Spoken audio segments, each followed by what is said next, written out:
اس کا تو لمحہ لمحہ عبادت ہے. اگر ایک بالفرض اگر پہلے تو نہیں ہو رہا میں عرض کر رہا ہوں اگر بالفرض ہو جاتا ہے تو کیا سارا ہمارے رمضان کا سال ختم ہو جاتا ہے؟ نہیں بھائی، ہم وہی کہاں پہ ادا کریں؟ وہی عبادت. کس نے آپ کو تہجد سے روکا؟ کس نے قرآن کی تلاوت سے روکا؟ کس نے آپ کو نیک عمل کرنے سے روکا؟ کس نے آپ کو برائی سے بچنے سے روکا؟ کون ہے ایسا جو منع کر رہا ہے بھائی تو ایسا نہیں کرے گا، اگر کرے گا تو کیا ہو جائے گا؟ گنہگار ہو جائے گا، نہیں تو تمہیں سزا ملے گی. نہیں، اصل میں یہ ہیلے بہانے ہیں، شیطانی ہیلے بہانے جو شیطان ہمیں برگلاتا ہے کہ کہیں یہ رمضان کے اندر نیک عمل کر کے رب کا قرب نہ حاصل کر رہے ہیں. نیک عمل کرتے یہ جو میری صاحب ظاہر کیسے سکون سے بیٹھے گئے. سوچ غور کر، 11 مہینے محنت کی ہے اس نے، 11 مہینے رات ایک کر کے اس نے محنت کی ہے. وہ کب چاہے گا؟ وہ تو 11 مہینے اسی کام پہ لگا رہا ہے کہ آپ نیکی کی طرف نہیں جائیں، آپ برائی کی طرف جائیں، آپ گھٹالا کریں، آپ یہ کریں، آپ وہ کریں، لوگوں کا مال کھائیں، یہ کریں. آپ ہر طرح سے گناہوں کے اندر جکڑے رہے، اس کی کوشش تھی 11 مہینے پورے. ہم سوچیے وہ کیسے چاہے گا کہ آپ اللہ کی طرف آئیں، آپ نیکی کی طرف آئیں. لیکن رب کو دیکھیے کیسا کریم ہے، رب کیسا کریم ہے. فرمایا دیکھو 11 مہینے تم شیطان کے برگلانے سے برگلاتے، اب تم بھٹکتے رہے، تم اس کی سائڈ لیتے رہے، جاتے رہے. اس کے بعد دیکھو اب بھی اگر میری بارگاہ میں آ گئے، نفل پڑھو گے تو پن کا ثواب ہوگا. میری رحمت دیکھو، رب کی رحمت دیکھیے. رب فرمائے میری رحمت دیکھو، نفل پڑھے گا فرد کا ثواب، فرد پڑھے گا تو 70 کا ثواب. اگر تو بیٹھ کر کسی کو دیکھیے رمضان کا جو ثواب ہے، رمضان کے ایک روزے کا ثواب قربان جاتا روزے کی قبولیت اس چیز کے اندر ہے. یاد رکھیے اگر آپ دیکھتے ہیں، میں نے اس جمعے میں بھی عرض کیا تھا، روزے کی قبولیت کا دار و مدار اس بات پر ہے کہ آپ اپنا محاسبہ کریں، اپنے آپ کو دیکھیں، ٹٹولیں، دیکھیں. جب روزہ رکھا ہوا ہے اس وقت اپنے آپ کو جھنجھوڑیں، دیکھیں کیا میرا روزہ رکھنے کے بعد میرے اندر تقویٰ آیا ہے یا نہیں آیا.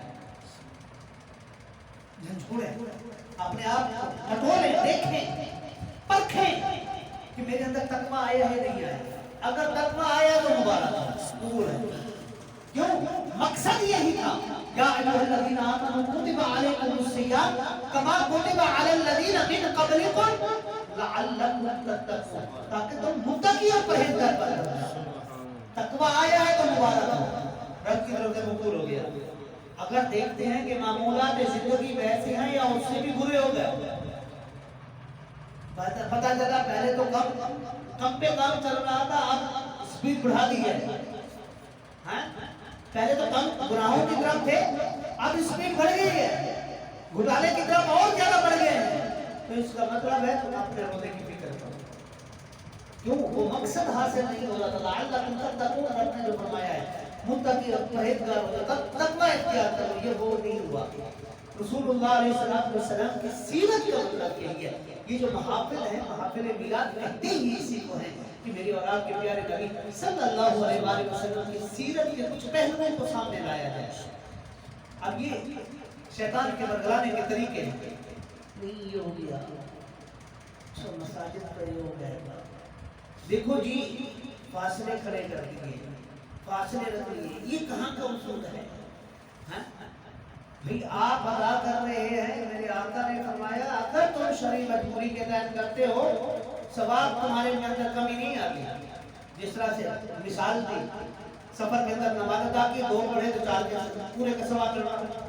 ایک بندہ ایسا جس نے صرف اور صرف 2 فرض پڑھے اور چلا گیا. رسول اللہ علیہ السلام نے فرمایا پورا ثواب ملے گا. کیوں؟ آقا کا حکم مانتے ہوئے تم نے کسر کی.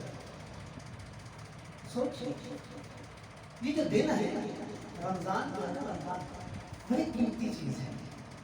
رمضان کا عام چیز نہیں ہے. کہ اس کے اندر اپنے آپ کو قرآن مجید کے اندر مشغول کیجیے، قرآن کو سمجھیے، قرآن کو پڑھیے اور سمجھیے کہ رب کیا کہہ رہا ہے، رسول اللہ کی سیرت پڑھیے، آپ علیہ السلام کی زندگی کیسے ہے، آپ کے معاملات کیسے تھے، آپ علیہ السلام اپنے ازواج مطہرات کے ساتھ آپ کا تعامل کیسا تھا، آپ کا تعامل کیسا تھا، آپ کس طرح سے اپنے گھر والوں کے ساتھ رہتے تھے،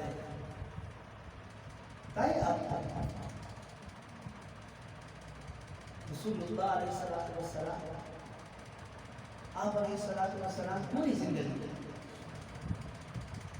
اور کیجیے گا بات کر رہا ہوں، پوری زندگی آپ علیہ السلام اپنے کپڑے اپنے ہاتھ سے دھوتے ہیں،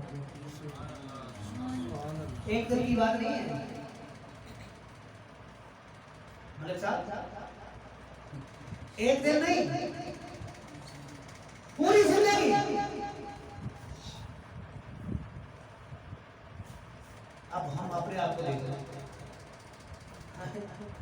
اپنے آپ دیکھتے ہم کتنے آئے ہیں، کیا ازواج مطہرات نہیں ہوتے، کیا منع کرتے، ان کی یہ تو شرف کی بات، مگر آپ علیہ السلام خود آپ علیہ السلام گھر سے باہر کے کام سے تشریف لاتے، گھر میں آتے، جس زوجہ محترمہ کے باری ہوتی گھر میں جانا ہوگا، آپ علیہ السلام کا ہاتھ بنانا شروع کر دیں، بھائی کرونا منع کر رہا ہے کیا ایسا کرنا ہے، کیا کہتا ہے ایسا نہیں کریں،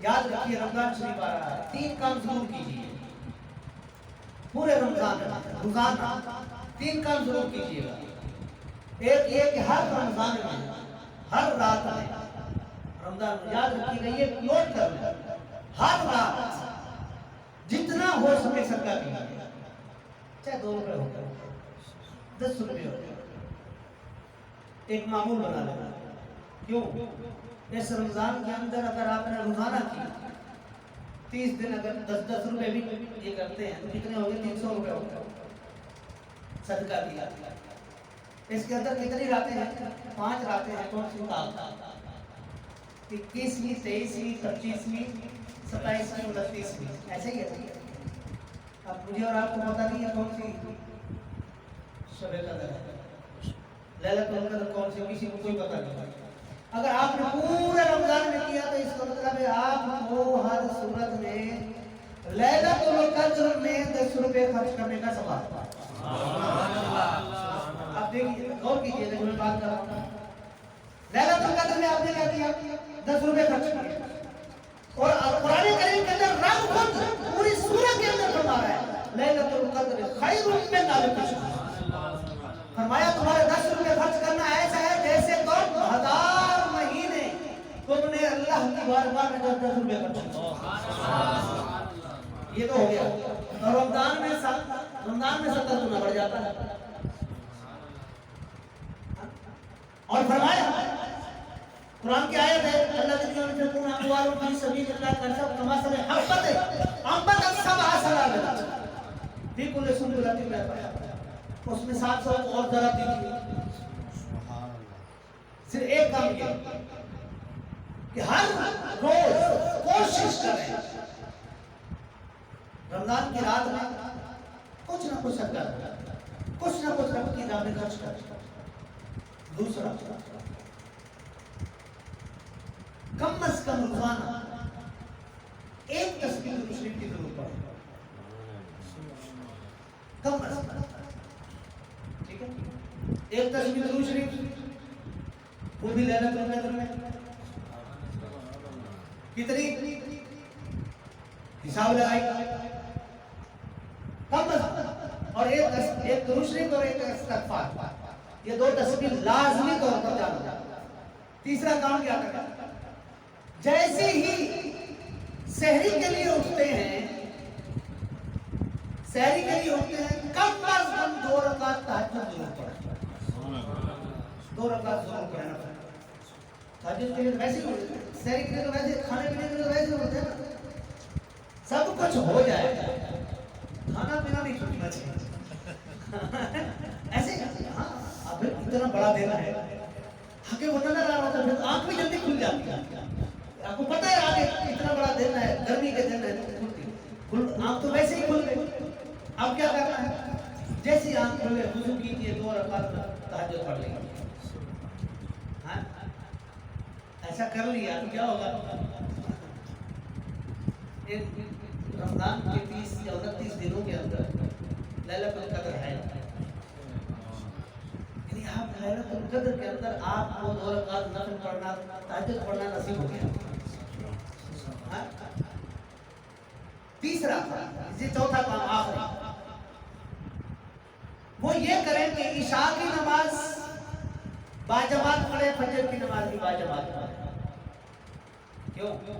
میرے اور آپ کے پیارے حبیب صلی اللہ علیہ وسلم نے فرمایا جس نے عشاء کی نماز تہجد جس کے ساتھ جماعت کے ساتھ پڑھی اور فجر کی نماز بھی جماعت کے ساتھ پڑھی، گویا کہ اس نے ساری رات رب کی عبادت کی. سبحان اللہ. لوٹیے رب کی رحمتوں کو. یہ 4 چیزیں ہیں، عمل کیجئے. خدا کی قسم دیکھیے کہ رب کیسا کرم فرماتا ہے، دیکھیے رب کیا کچھ عطا فرماتا ہے. وہ تو سب کچھ دے رہا ہے، وہ تو رحمتیں لٹا رہا ہے تو کیا کرونا منع کرتا ہے اس سے؟ کہ کرونا کہتا ہے کہ تو اٹھ کے 2 رکعت نماز نفل نہیں پڑھی، 10 روپے جیب سے مت نکالی، 2 تسبیح مت پڑھی، عشاء کی نماز نہیں پڑھ، فجر کی نماز نہیں پڑھ. کس چیز سے روکتا ہے؟ اگر صرف یہ کیا گویا کہ آپ پورے رمضان میں رب کی عبادت کریں. پورے رمضان میں اس کو نوٹ کر لیجیے. یہ وہ نسخے ہیں، اس کو کہتے ہیں کہ بڑے حقیق دیتے ہیں نسخے. یہ وہ ہیں اللہ کی رحمتوں کو لوٹنے کے بہانے طریقے کہ رب کی رحمت کو کیسے لوٹا جائے. اور ایسا نہیں، یہ جو مہینہ آ رہا ہے یہ عام مہینہ نہیں ہے. اس کے ایک ایک لمحے کے اندر عبادت کیجیے، جتنا ہو سکے، جتنا ہو سکے. دوسروں کا خیال رکھیے، اپنے پڑوس کا خیال رکھیے. دیکھیے کہ کہیں ایسا تو نہیں. اب دیکھیں ہم اللہ کا شکر ہے، کرم ہے اس ذات کا، اللہ کے فضل و کرم سے پورا سال رب کی نعمتوں سے مالا مال رہتے ہیں، سب کچھ مل رہا ہے. جو دل کرتا ہے لے لیتے ہیں، پرواہی یہ بھی رب کا کرم نہیں تو کیا ہے؟ مثلا آج آپ کا دل کیا کہ فروٹ کھانے کو، آپ کے پاس اللہ نے استطاعت دی، آپ گئے اسے خریدا تھا. کیا خبر ایسے بھی لوگ ہوں گے جن کا دل تو ہماری طرح کرتا ہے، مگر اللہ تعالیٰ نے ہمیں کوئی اتنا رزق نہیں دیا آپ کو. اس کی مسئلے کون جان سکتا ہے؟ کون جان سکتا ہے؟ اگر کر دیا تو کیا ہوگا؟ کتنا ثواب ہے. میرے آقا علیہ الصلوۃ والسلام نے فرمایا تطعم الطعام تفشو السلام تدخل الجنت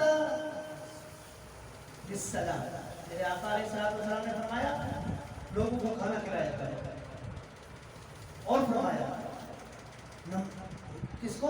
سلام کو پھیلاؤ، اور فرمایا پھر جس جنت کے دروازے میں دل کرے جنت میں داخل ہو جاؤ. نعرہ تکبیر، نعرہ رسالہ، نعرہ رسالہ. مدر صاحبی یہ رمضان کا مہینہ ہے. آج تھوڑا سا بیان لمبا ہو گیا، اس کے لیے میں معذرت چاہتا ہوں، لیکن رمضان کا مہینہ ہے، اس کو لوٹیے. یہ نہیں کہ بھئی کرونا آ گیا، کرونا آ گیا تو کیا ہو گیا؟ کون سے ہمارے معمولات زندگی روکے؟ کرونا کی وجہ سے کیا کسی نے گزارا کرنا چھوڑ دیا؟